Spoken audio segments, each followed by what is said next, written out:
Everyone, welcome to my channel. आज हम class 7 का लास्ट चैप्टर देखेंगे जो कि है लाइफ इन द डेजर्ट्स। अब सबसे पहला क्वेश्चन आता है कि डेजर्ट्स क्या होते हैं। डेजर्ट्स क्या होते हैं कि वहाँ पे ना या तो आपको एक्सट्रीम हाई टेम्परेचर मिलेगा या फिर एक्सट्रीम लो टेम्परेचर मिलेगा, उसको हम डेजर्ट क्लासीफाई करेंगे। साथ ही वहाँ पे आपको बहुत ही स्कैंटी वेजिटेशन मिलेगी, मतलब बहुत ही कम वेजिटेशन मिलेगी, चाहे वो हॉट डेजर्ट हो चाहे वो कोल्ड डेजर्ट हो, लेकिन वेजिटेशन बहुत स्कैंटी मिलेगी, मतलब बहुत कम मिलेगी। तो इन दोनों को कॉम्बिनेशन को मिलाकर हमारे डेजर्ट्स फॉर्म हो जाते हैं। तो डेजर्ट्स की दो ही फीचर्स हैं कि स्कैंटी वेजिटेशन मिलेगी या स्कार्स वेजिटेशन मिलेगी, मतलब बहुत कम वेजिटेशन मिलेगी। और या तो एक्सट्रीम हाई टेम्परेचर होगा, एक्सट्रीम हाई टेम्परेचर होगा तो कोल्ड डेजर्ट होगा, एक्सट्रीम लो टेम्परेचर होगा तो आपको कोल्ड कोल्ड डेजर्ट देखने को मिलेगा। अब हॉट डेजर्ट का एग्जांपल है सहारा डेजर्ट। तो सहारा डेजर्ट के बारे में पढ़ेंगे, वहाँ के लोगों के बारे में, वहाँ का क्लाइमेट कैसा होता है, वहाँ के फ्लोरा एंड फौना देखेंगे। ऐसे ही हम कोल्ड डेजर्ट लद्दाख के बारे में देखेंगे। उससे पहले इंट्रोडक्शन देख लेते हैं। अब सबसे पहले हमें पता है कि हमें जो पानी चाहिए होता है वो हमारे लिए बहुत इंपॉर्टेंट है, एनिमल्स के लिए भी इम्पॉर्टेंट है, लोग और प्लांट्स के लिए भी, मतलब तीनों लोगों के लिए बहुत ज़्यादा इम्पॉर्टेंट है। ऐसा तो है नहीं कि आप कोई मतलब बिना पानी के आप जी सकते हो। अगर आप ही नहीं जी सकते तो फिर ग्रास मतलब प्लांट्स कैसे जिएंगे, एनिमल्स कैसे जिएंगे। तो पानी तो हमें चाहिए पीने के लिए भी, ग्रास उगाने के लिए भी, एनिमल्स को भी चाहिए, एनिमल्स को पीने के लिए भी चाहिए, खाने के लिए भी चाहिए। तो फिर अगर पानी नहीं होगा तो हम क्रॉप्स नहीं ग्रो कर सकते। तो डेजर्ट भी ऐसी प्लेसेस है जहाँ पे लोगों ने ना ऐसे अपने आप को अडेप्ट कर लिया है एक्सट्रीम कंडीशंस में, कि मतलब वहाँ पे पानी की शॉर्टेज तो ऑलरेडी होती ही है। या तो चाहे हॉट डेजर्ट हो तो वहाँ पे ड्राई बहुत ज़्यादा रहेगा, कोल्ड डेजर्ट होगा तो पानी एकदम फ्रीज स्नो फॉर्म में देखने को मिलेगा। तो वहाँ के लोगों ने अपने आप को अडेप्ट कर लिया है, चाहे वो हॉट में रह रहे हो चाहे कोल्ड में रह रहे होंगे। तो वहाँ पे बहुत ज़्यादा लो रेनफॉल देखने को भी मिलती है आपको, वेजिटेशन बहुत कम मिलेगी और एक्सट्रीम टेम्परेचर मिलेंगे। तो जो पीपल ने मतलब लोगों ने अपने आप को उस लिटल वाटर में रहने के लिए अडेप्ट कर लिया है और वहाँ पे उसी की तरीके का वो एग्रीकल्चर प्रैक्टिस करते हैं। तो अब हम सबसे पहले देखते हैं कि हॉट डेजर्ट। हॉट डेजर्ट में देखेंगे हम सबसे बड़ा एग्जांपल जो है वो सहारा डेजर्ट है। ये वर्ल्ड का लार्जेस्ट डेजर्ट है। ये 8.54 मिलियन स्क्वायर किलोमीटर में है। सो जो इंडिया ना, हम लोगों ने पढ़ा था 3.28 मिलियन स्क्वायर किलोमीटर में इंडिया है, और ये 8.54 मिलियन स्क्वायर किलोमीटर में, मतलब ये इंडिया से भी बहुत बड़ा है। अब सहारा डेजर्ट हमेशा शुरू से ऐसे ही नहीं हुआ करता था। सहारा डेजर्ट ना पहले लश ग्रीन होता था, मतलब बहुत ज़्यादा ग्रीनरी होती थी, वहाँ पे रिवर्स फ्लो करती थी, रिवर्स में आपको क्रोकोडाइल्स और ये सब फ्लो करते हुए देखते थे, एलिफेंट्स देखने को मिलते थे, लायंस होते थे, ऑस्ट्रिच होती थी, कैटल होती थी। बट क्लाइमेट चेंज ने इसको इतना चेंज कर दिया कि इसको हॉट और ड्राई रीजन बना दिया। पहले ये बहुत मतलब ग्रीनरी वाला एरिया था। साइंटिस्ट को तो इनफैक्ट वहाँ पे स्केलेटन भी मिले हैं फिश के। तो जब फिश के स्केलेटन मिले हैं तो मतलब वहाँ पे पहले रिवर हुआ करती थी। वहाँ की जो केव पेंटिंग्स है ना, वहाँ पे भी मतलब उसमें भी आपको क्रोकोडाइल्स वगैरह देखने को मिल जाएंगे रिवर्स के अंदर। लेकिन अब इतना ज़्यादा वहाँ पे टेम्परेचर की वजह से, चेंज होने की वजह से वहाँ पे एक डेजर्ट बन गया, इतना हॉट एंड ड्राई डेजर्ट बन गया है वहाँ पे। जो सहारा डेजर्ट है वो 11 कंट्रीज़ को टच करता है: अल्जीरिया, चर्च, इजिप्ट, लीबिया, माली, मॉरिशियाना, मोरक्को, नाइजर, सूडान, टुनीशिया, वेस्टर्न सहारा। बहुत ज़्यादा मतलब सैंड की, ऐसा नहीं है कि सारा सैंड ही सैंड है, वहाँ पे आपको थोड़ी बहुत प्लेन्स भी मिलेंगे, ग्रेवल प्लेन्स, और तो कुछ कुछ प्लाट्यूज भी मिलेंगे। ये नहीं है कि अगर डेजर्ट का नाम है तो वहाँ पे आपको सैंड ही सैंड मिलेंगे। ऐसा कुछ नहीं होता कि अगर हमने किसी का डेजर्ट सुन लिया कि अच्छा ये डेजर्ट है तो आपको सैंड ही सैंड मिलेगा, ऐसा नहीं होता है। वहाँ पे आपको थोड़ा थोड़ा ग्रेवल प्लेन्स भी मिलेंगे, कुछ कुछ प्लाट्यूज भी मिलेंगे, और रॉकी सरफेसेस भी मिलेंगे जिनकी हाइट 2500 मीटर से भी ज़्यादा है कहीं कहीं पे। ये देखो, ये रहा सहारा डेजर्ट, ये 11 कंट्रीज़ में है। 1 2 3 4 5 6 7 8 9 10 11। सहारा डेजर्ट बहुत बड़ा है, इनफैक्ट इंडिया से भी बड़ा है। अब यहाँ का क्लाइमेट कैसा है? अब जब ये हॉट डेजर्ट है तो बहुत ज़्यादा गर्मी होगी, शॉर्ट रेनी सीजन होगा, स्काई हमेशा क्लियर देखने को मिलेगा, क्लाउडलेस देखने को मिलेगा। और यहाँ पे क्या है कि जब यहाँ पे इतनी गर्मी है, इतना ज़्यादा हाई टेम्परेचर होता है, तो जो यहाँ का जो मॉइस्चर है ना वो इवेपोरेट जल्दी हो जाता है, वो वाटर वेपर जल्दी बन जाता है और एक्यूमुलेट कम होता है। तो जो दिन है वो तो बहुत ज़्यादा ठंडे होंगे, कभी कभी यहाँ पे 50 डिग्री सेल्सियस भी पहुँच जाता है। इनफैक्ट 57 समथिंग रिकॉर्ड भी करा हुआ है यहाँ पे डेजर्ट में। तो इतना ज़्यादा टेम्परेचर हाई हो जाता है। और रात को क्या होता है, रात को यहाँ पे फ्रीजिंग कोल्ड हो जाता है, जहाँ पे मतलब 0 डिग्री के आसपास भी टेम्परेचर पहुँचने को हो जाता है, क्योंकि जो सैंड है वो रात को अपनी हीट रिलीज कर देता है, रेडिएट कर देता है। दिन में तो सैंड को गर्म कर देते हैं और रॉक्स को भी गर्म हो जाते हैं, लेकिन रात को ये वाली हीट जो होती है वो रेडिएट बैक हो जाती है। दिन में तो वो वाली हीट आपस में फैल जाती है, तो यहाँ के दिन में बहुत हाई टेम्परेचर देखने को मिलेगा, पानी भी बहुत कम देखने को मिलता है। तो जब इतना सब है तो यहाँ की जो प्लांटेशन है वो भी बहुत कम है। जो है वो है जैसे कैक्टस हो गया, ये थॉर्नी वाले, देखो ये, इसमें क्या होता है, ये लोग अपने आप को अडेप्ट करते हैं कि हम लोग कम ट्रांसपिरेशन करें, मतलब कम लॉस ऑफ वाटर करें, अपने अंदर वाटर बनाए रखते हैं। डेट पाम्स मिलेंगे, अकेशिया मिलेंगे, यहाँ पे ना आपको ओएसिस मिलेंगे। ओएसिस क्या होता है, ओएसिस ये होता है कि जैसे कि ये आपको पूरा सैंडी सैंडी एरिया है, अब यहाँ से ना ऐसे कि प्लेन है, अब यहाँ से धीरे धीरे धीरे सैंड हट रहा है, तो जब धीरे धीरे सैंड बढ़ तो यहाँ हल्का सा डिप्रेशन हो जाता है। जब डिप्रेशन में नीचे से पानी, अंडरग्राउंड वाटर ऊपर आने को देखने को मिलेगा आपको, तो ये वाला जब मतलब ये अंडरग्राउंड वाटर आपको यहाँ देखने को मिलेगा, तो यहाँ पे आपको ओएसिस फॉर्मेशन देखने को मिल जाएगी। तो यहाँ पे फिर ना ट्रीज, जब पानी ऊपर दिख जाएगा तो यहाँ पे ना ट्रीज उग जाते हैं, क्योंकि सॉइल जो होता है वो फर्टाइल होने लगता है। जब वो फर्टाइल हो जाएगा तो वहाँ पे ट्रीज उगते हैं, जैसे कि डेट पाम्स उगा लेते हैं लोग, वहाँ पे सेटल होने लगते हैं ओएसिस के पास। तो मतलब वहाँ पे एक तरीके से हैबिटेशन स्टार्ट हो जाती है, जहाँ पे आपको ओएसिस देखने को मिलेगा। यहाँ पे आपको कैमल्स मिलेंगे, हाइनास मिलेंगे, जैकल्स, फॉक्सेस, स्कॉर्पियंस और बहुत सारी तरीके के स्नेक्स और लिजर्ड्स देखने को मिलेंगे आपको। अब जो यहाँ पे बहुत ज़्यादा हार्श क्लाइमेट है, लेकिन यहाँ पे लोग डिफरेंट एक्टिविटीज़ भी करते हैं। यहाँ पे ना दो फेमस ट्राइब्स हैं, बडोइंस और टुआरेग्स। दो ये यहाँ की नोमैडिक ट्राइब हैं, ये अपने लाइफ स्टॉक को इधर से उधर लेके चलती हैं और रियर कराती हैं और इनको मतलब ग्रेस कराती हैं। तो ये ट्राइब्स होती हैं वो क्या करती हैं, जैसे अगर ये यहाँ पे हैं अभी कुछ, ये ना सीजनल मूवमेंट करती हैं। जैसे हमने स्लैश एंड बर्न एग्रीकल्चर पढ़ा था, उसी काइंड ऑफ ये होता है। ये नोमैडिक ट्राइब्स होती है। नोमैडिक का मतलब ये होता है जो एक जगह परमानेंट नहीं रुकते, जो घूमते रहते हैं। तो जो नोमैडिक ट्राइब्स है ना वो इन अपने लाइफ स्टॉक को रियर कराती है, मतलब इनको इनको खाती हैं, पिलाती हैं, फिर इनसे जैसे शीप है, शीप से वूल निकाल लेती हैं, कैमल से मिल्क निकाल लेती हैं। तो इसलिए ये जो ट्राइब्स हैं इनका ये काम हो जाता है, और इनकी जो स्किन है उनसे लेदर निकाल लेती हैं, तो वहाँ से बेल्ट्स बन जाती हैं, स्लीपर्स बन जाते हैं, वाटर बॉटल्स बन जाती है, उनके बालों से मैट्स वगैरह, कपड़े वगैरह बन जाते हैं। तो और जो ये ट्राइब्स है ना ये बहुत हैवी क्लोथ्स पहनती हैं ताकि वो डस्ट स्टॉर्म्स और हॉट विंड से प्रोटेक्ट रहे। अब ओएसिस हमने पढ़ लिया था। ओएसिस के पास ना सहारा में और नाइल वैली है एक इजिप्ट में, वहाँ पे लोग ना हैबिटेशन स्टार्ट कर चुके हैं, वहाँ पे वो लोग सेटल हो चुके हैं, क्योंकि वहाँ पे पानी अवेलेबल है। जब पानी अवेलेबल हो तो पाम्स उगा लेते हैं, राइस उगा लेते हैं, वीट उगा लेते हैं, बीन्स उगा लेते हैं। इजिप्ट में तो जो इजिप्ट की कॉटन है वो तो बहुत ज़्यादा फेमस है वर्ल्ड वाइड, मतलब इजिप्टियन कॉटन बहुत अच्छे रेट्स में बिकती है, ये बहुत ज़्यादा फेमस है।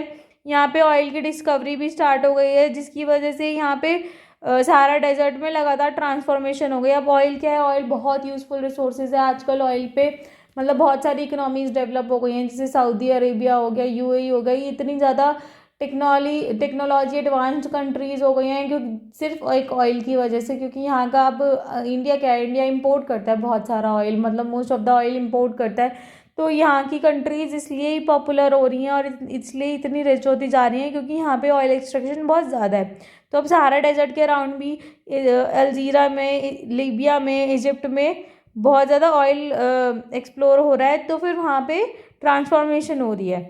अब यहाँ पे और भी मिनरल्स पाए जा रहे हैं, जैसे आयरन, फास्फोरस, मैंगनीज, यूरेनियम। तो इसलिए अब अफ्रीका में जब इतने सारे रिसोर्सेज पाए जा रहे हैं तो चाइना अफ्रीका के पीछे पड़ा हुआ है। अब वहाँ पे वो इन्वेस्ट कर रहा है ताकि वहाँ के रिसोर्सेज वो यूज़ कर ले, क्योंकि अफ्रीकन पीपल ज़्यादा रिच नहीं है। तो इसलिए इंडिया और चाइना वहाँ पे एक्सप्लोर कर रहे हैं, लेकिन चाइना ज़्यादा एक्सप्लोर कर रहा है, वहाँ इन्वेस्ट कर रहा है ताकि वो अपने अपने मतलब वहाँ के लोगों को वहाँ से रिसोर्सेज एक्सट्रैक्ट करे, वहाँ के लोगों को यूज़ करे और अपना फ़ायदा करे। जो यहाँ का कल्चरल लैंडस्केप है वो भी बहुत ज़्यादा चेंज होने लगा है। अब यहाँ पे बिल्डिंग्स देखने को मिलेंगी, हाईवेज देखने को मिलेंगे, और जो कैमल पाथ्स हैं वो कम हो गए हैं, क्योंकि जब हाईवेज बन जाएंगे तो कैमल के पाथ्स तो कम ही होंगे। जो ट्रक्स हैं उन्होंने कैमल्स को मतलब रिप्लेस कर दिया है ट्रेडिंग के लिए।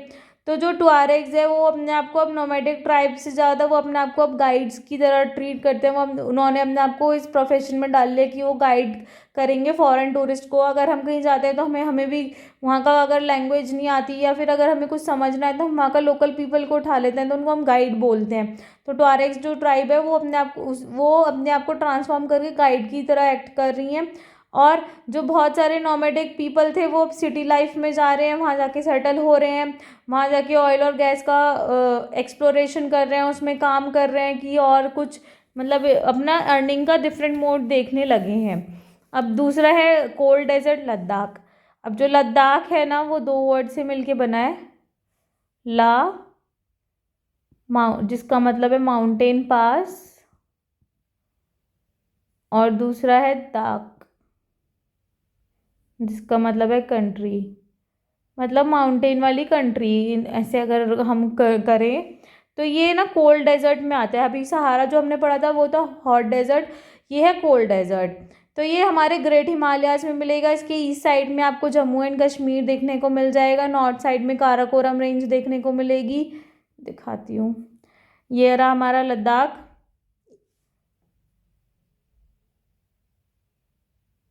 यहाँ पे लद्दाख रेंज है, ये जम्मू एंड कश्मीर हो गया। इंडस रिवर यहाँ से फ़्लो कर रही है, इंडस रिवर बहुत मेन रिवर है यहाँ की। तो ये लद्दाख हमारा कोल्ड डेजर्ट है। तो यहाँ पे इंडस रिवर बहुत ज़्यादा इंपॉर्टेंट रिवर है, ये डीप गॉर्जेस और वैलीज भी बनाती है। बहुत सारे ग्लेशियर्स भी मिलेंगे यहाँ पे, जैसे गांगरी ग्लेशियर। और लद्दाख का जो ऑल्टीट्यूड है ना वो वेरी करता है, कहीं पे 3000 मीटर है कारगिल में, तो 8000 मीटर काराकोरम में है। तो ऐसा नहीं है कि सेम ऑल्टीट्यूड पे है, पूरा लद्दाख वेरी करता है। यहाँ पे एक प्लेस है द्रास, वो बहुत ज़्यादा कोल्डेस्ट है। द्रास एक लद्दाख में ही जगह है, यहाँ पे भी लोग रहते हैं, और ये काफ़ी one of the coldest place है in the world. Dras Ladakh को ना एक और नाम से बोला जाता है खापा, KHAPA, खापा चान, जिसका मतलब होता है स्नो लैंड, क्योंकि यहाँ पे हमेशा आपको स्नो देखने को मिलेगी। तो लद्दाख को खापा चान भी बोला जाता है। यहाँ का क्लाइमेट क्या होगा? अब यहाँ का क्लाइमेट बहुत ज़्यादा ठंडा होगा, बहुत ज़्यादा ड्राई होगा। इस पता है यहाँ पे क्या होता है? यहाँ पे ना इस एल्टीट्यूड पे ना एयर इतनी पतली होती है कि आपको मतलब जो सन की हीट है ना वो बहुत ज़्यादा लगेगी, एकदम से चुभेगी अगर आप यहाँ पे घूमने जाओगे। और अगर आप यहाँ पे भी नहीं जाते, अगर आप नॉर्मली माउंटेन्स पे जाते हो तो एकदम से आपको सन की हीट ना चुभती है। प्लेन्स में इतना इतना नहीं चुभता एकदम से, क्योंकि ऑल्टीट्यूड पे होते हैं तो वहाँ पे एयर जो होती है ना वो थिन हो जाती है, तो आपको बहुत ज़्यादा हीट चुभती है। तो यहाँ पे जो डे का टेम्परेचर है वो 0 डिग्री के अबव हो जाता है लेकिन समर्स में, लेकिन नाइट का टेम्परेचर तो -30 तक भी पहुँच जाता है, और विंटर्स में -40 भी पहुँच जाता है, मतलब बहुत ज़्यादा ठंडा रहता है।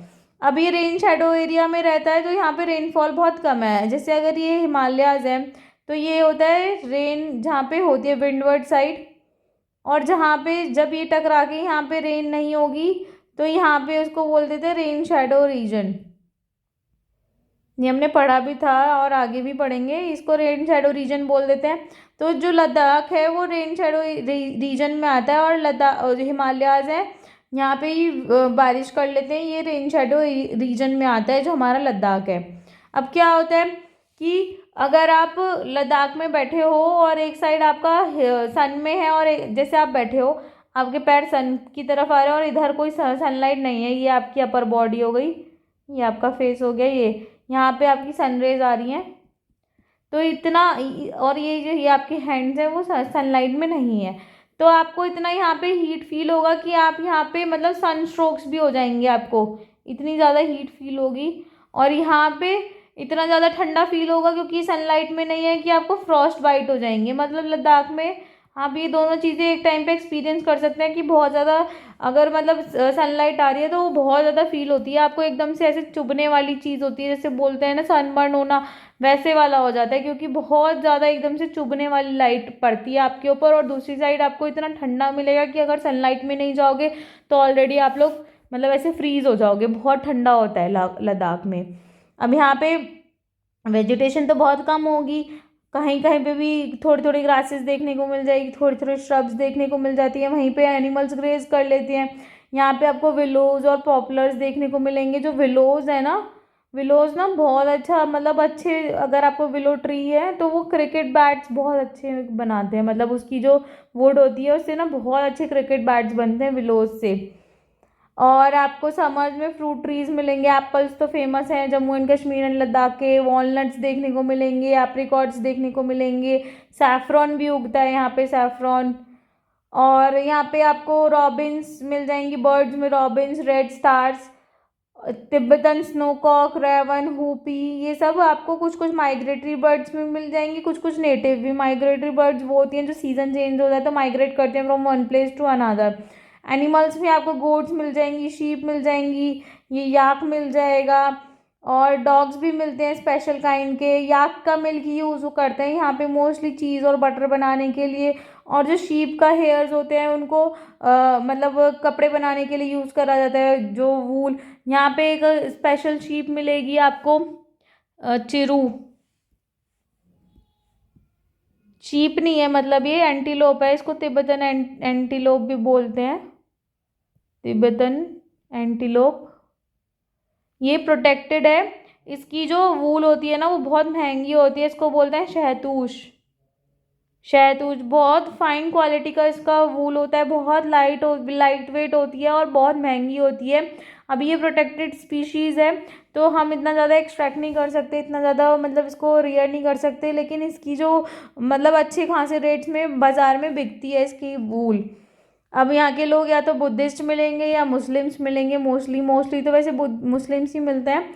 अब यहाँ पे बहुत सारी बुद्धिस्ट मोनेस्ट्रीज भी मिल जाएंगी, उनका जो ट्रेडिशन होता है गोम्पा, ये जो बन रहे हैं ये बुद्धिस्ट मोनेस्ट्री का ट्रेडिशन होगा। आपको फेमस मोनेस्ट्रीज जो है हेमिस, थिक्से, शे, लामा यूरी, यूरू। समर सीजन में यहाँ पे लोग कल्टीवेट करते हैं पोटैटोज, बीन्स, टर्निप्स मतलब शलजम, ये बन रही। तो ये सब समर मंथ्स में मतलब कल्टीवेट करते हैं। विंटर मंथ तो इतने हार्श होते हैं कि मतलब वो लोग काटना ही बहुत भारी होता है, वो लोग इसलिए फेस्टिविटीज़ में उसको बिता देते हैं कि मतलब टाइम कट जाएंगे। वुमेन बहुत हार्ड वर्किंग होती हैं, वो घर में भी काम करती हैं, फील्ड्स में भी काम करती हैं, साथ ही छोटी छोटी दुकानें भी चला देती हैं। और जो लेह है ना, जो लद्दाख की कैपिटल है, वो both road and air, by road and air दोनों से कनेक्टेड है। अब हाँ, एक चीज़ और है कि यहाँ पे ना एक आपको मिलेगा मनाली ले हाईवे, मनाली ले हाईवे। ये क्या है, ये ना 6 महीने बंद हो रहता है, 6 महीने खुलता है, मई से अक्टूबर तक तो खुलता है। क्योंकि 6 महीने क्यों बंद होता है, क्योंकि इतनी ज़्यादा स्नोफॉल हो जाती है कि जगह ही नहीं मिलती, मतलब रोड ब्लॉक हो जाती है। ये 4 पासेस से पास होता है, रोहतांगला, बारालाचाला, तांगला, बारालाचाला, रोहतांगला, तांगलैंगला, मतलब अजीब से ही नाम है यहाँ के, और लुंगलाचाला, 4 पासेस से पास होता है। अभी तो ये मतलब बात चल रही है कि इसको ऑल वेदर बना देंगे इस हाईवे को, क्योंकि यहाँ पे एक नया टनल की बात चल रही है, शिंगोला टनल, जिसकी वजह से इसको ऑल वेदर रोड बनाने की बात चल रही है। तो वैसे तो अटल टनल भी आपने सुना होगा कि ऑल वेदर टनल बन गया है, लेकिन अभी ये पूरा हाईवे ऑल वेदर नहीं बना है। तो यहाँ पे ही शिंगोला टनल बनने के बाद ये पूरा हाईवे ही ऑल वेदर हो जाएगा, फिर ये 6 महीने बंद नहीं रहा करेगा। अब नेशनल हाईवे 1A जो है वो लेह टू कश्मीर वैली को कनेक्ट करता है जोजिला पास के थ्रू। टूरिज़्म यहाँ पे बहुत ज़्यादा है, यहाँ लोग इंडिया से भी आते हैं, अब्रॉड से भी आते हैं। इसको मिनी मतलब जम्मू एंड कश्मीर और लद्दाख को मिनी स्विट्ज़रलैंड भी बोला जाता है। यहाँ पे बहुत ब्यूटी तो बहुत ज़्यादा है, यहाँ पे आपको लोग ट्रैक करने को दिख जाएंगे, गोम्पाज में विजिट करने को मिल जाएंगे, अपना शादी बनाने को मिल जाएंगे, वहाँ पे हनीमून जाते हुए लोग दिख जाएंगे। तो मतलब लोग वहाँ पे टूरिज़्म के लिए अच्छे खासे जाते हैं। लेकिन यहाँ के लोगों की लाइफ भी बहुत चेंज होती जा रही है, अब मॉडर्नाइजेशन होने लगा है तो यहाँ के लोग भी चेंज होने लगे हैं। लेकिन उन्होंने मतलब वो बहुत ज़्यादा नेचर से कनेक्टेड रहते हैं, उन्होंने अपनी लाइफ को ऐसे जिया है कि मतलब वो बहुत ज़्यादा नेचर से कनेक्टेड रहते हैं। यहाँ पे रिसोर्सेज का भी बहुत शॉर्टेज रहता है, वाटर का, फ्यूल का, तो वो बहुत ज़्यादा मतलब केयर करते हैं। उनके लिए ना 1 बॉटल ऑफ वाटर भी मतलब बहुत ज़्यादा वो केयरफुली यूज़ करेंगे as compare to northern plains. यहाँ पे तो लोग रेकलेस यूज़ करते हैं, अगर एक बॉटल पानी है तो उसको मतलब फेंक भी देंगे, पी लेंगे, झूठा छोड़ देंगे, ऐसे कर लेते हैं। लेकिन वहाँ के लोग ऐसे नहीं करते, वो वहाँ के स्कार्सिटी को समझते हैं और वहाँ के चीज़ों को वेस्ट नहीं करते, डिस्कार्ड नहीं करते चीज़ों को। चलिए आज के क्वेश्चन आंसर देखते हैं। Sahara is located in which part of Africa? Eastern, northern, western? Sahara is what type of desert? Cold, hot, mild? The Ladakh desert is mainly inhabited by Christians and Muslims, Buddhists and Muslims, Christians and Buddhists. Deserts are characterized by scanty vegetation, heavy precipitation, low evaporation. Hemis in the Ladakh is a famous temple, church, monastery. Egypt is famous for growing wheat, maize, cotton. ये आज के match the following है, ये आप match करके बताना। ये कल के आंसर है। River Mississippi drains USA. Merino is a species of sheep. Drakensberg mountain are to the west of Wales. Kimberley is famous for diamonds. Kimberley में बहुत बड़ी डायमंड माइन है। काउबॉयज, एक minute, cowboys prairies. Gold, Johannesburg, gold capital of the world. Kudu animal है। Chinook एक hot wind है जो prairies में फ्लो करती है, ब्लो करती है। कोल, आयरन एंड स्टील इंडस्ट्री। आज के आंसर्स कमेंट बॉक्स में बताइएगा। मेरी वीडियो पसंद आए तो लाइक, शेयर एंड सब्सक्राइब करें, और अगर आपको ना पसंद आए तो डिसलाइक करके मुझे रीज़न बताएं क्या पसंद नहीं आ रहा। Thank you.